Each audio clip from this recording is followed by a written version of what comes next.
So we are discussing how to winterize your home, which if you live where we do in the Midwest, it's snow on the ground. There's snow and it's getting cold. Yay! Mm-hmm. So what can we do to winterize? Cut down our costs and stay warm during this winter season. Mm-hmm. Steve. All right. Nappy Strong, would you like to start it off with an idea or a suggestion?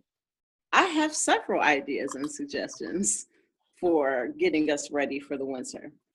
One of my favorite things about winter is the hot cider and the hot cocoa and all the hot beverages, which keep you warm on the inside, as well as starting off your day with some warm cereal, oatmeal, making stews, oxtails, chilies, chicken and noodles, all those things keep us warm on the inside.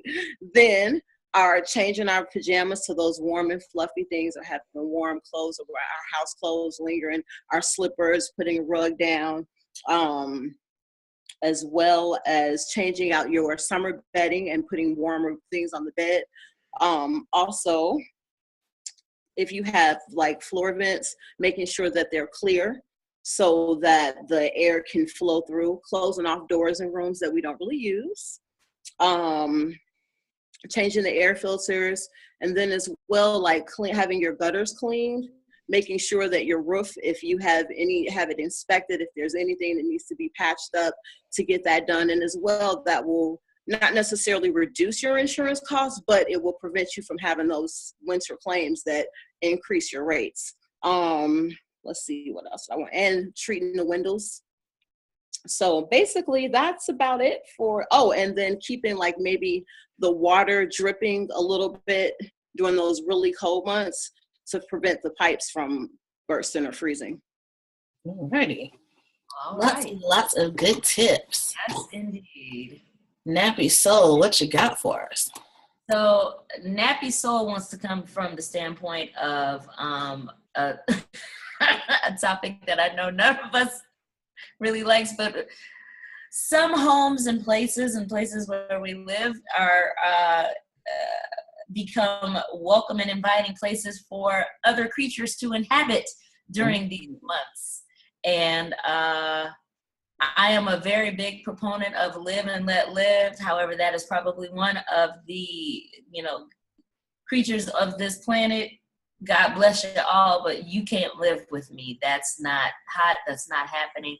So definitely making sure that if there are gaps or openings in your trim, if you notice on the outside of your foundation that there's some things that are open spaces, because they only need, the size of the size of a dime, because their bodies can get soft and their little bones can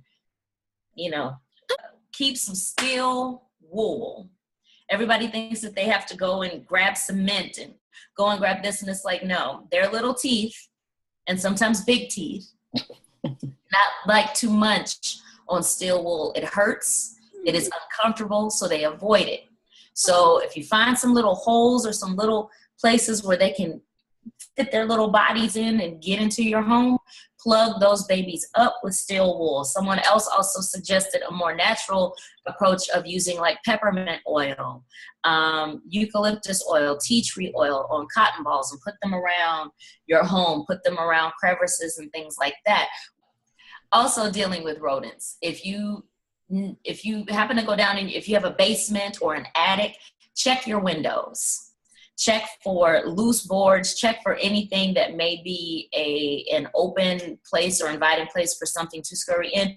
Not even just thinking mice or rats, but squirrels, chipmunks. There are other things that go bump in the night and in the morning and in the daytime.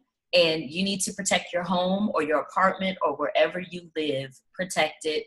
Make sure that there are no places that something other than you and your family can get into, and they will be living off you. You might as well be able to claim them as a tax deduction or something like that. You can't claim rodents. You can't.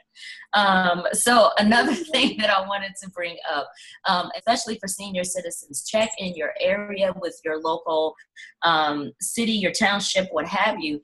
A lot of times they have programs where the city will help and assist with winterizing for free. They have government funds or allotments that they've been provided to assist their residents with winterizing. In his area, he is able to apply for winterization assistance, and I believe they will replace his windows, or the most offensive windows, if that makes any sense, for up to $7,500. They will also provide plastic for the windows, weather stripping, all of those kinds of things. So there are resources that are available, but if you don't know to look, you won't ask. Which I didn't even know they made these. There are heated ceiling fans. So what? You can get a ceiling fan that literally is like a little heater that directs the heat downward to you, which is pretty cool, I thought. Yeah. The price range is a little pricey. It goes anywhere from what I saw from $250 to $500. But if you can't afford it, I think it's a pretty cool option, especially if you have a room that isn't heated very well or isn't insulated as well, or there's just something that you can't do about it. Maybe it's a 3 seasons room or 4 seasons room or something like that.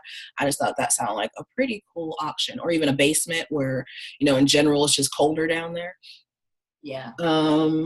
Also, just getting a home energy audit. Most of the power companies in America actually will do this, where they'll just come to your home and kind of take a look and see, how you can improve it as far as weather stripping, windows, seals, things like that. And that is about it that I can think of. I wanted to add something really quickly, and I'm so glad that you were mentioned about like people's gas and all of that. A lot of things that a lot of the time people forget to like check your furnace air filter. If you have a furnace, check that baby out, grab your vacuum, get rid of any dust and debris that is lying around the machine. And it's amazing how much dust and dander and all different kinds of stuff that those machines that they just collect around the intakes, around everything. Also, like if you can, take your vent covers off, clean those off, get that stuff out so that help your machines run more efficiently. Yeah, and just try to take advantage of, I think, as many free services that are out there before you spend your money or before you spend too much money on other things. And just to save energy in general, if you're not in a room, turn off the lights. Use your programmable thermostat. Don't just install it. Make sure that if you're not home, that you're not just, using up a whole lot of heat during the day when you're not there. What else was I going to say? And look at your bills. Look at your heating use and cooling use, and it usually has at least a year's projection of what you did last year, and compare it. Look, am I losing heat? Am I using just as much energy? Am I using less energy? And that's a way where you can kind of guide how much energy you're using, what you're doing, and how efficient your measures have been. Compare it from this year to last year. And I also read something that you actually have.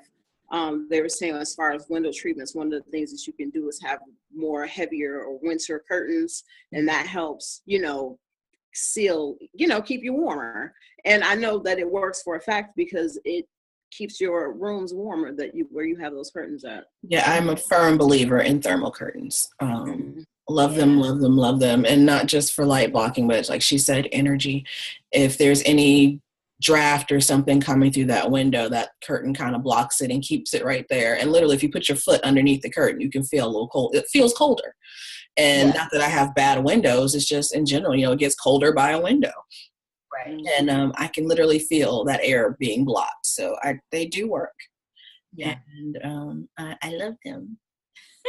I want to say something too. It's like whatever happened, I don't know if we're just, the timing that we're in, we're just in this instant gratification kind of deal. It's like when we're hot, go flip on the AC.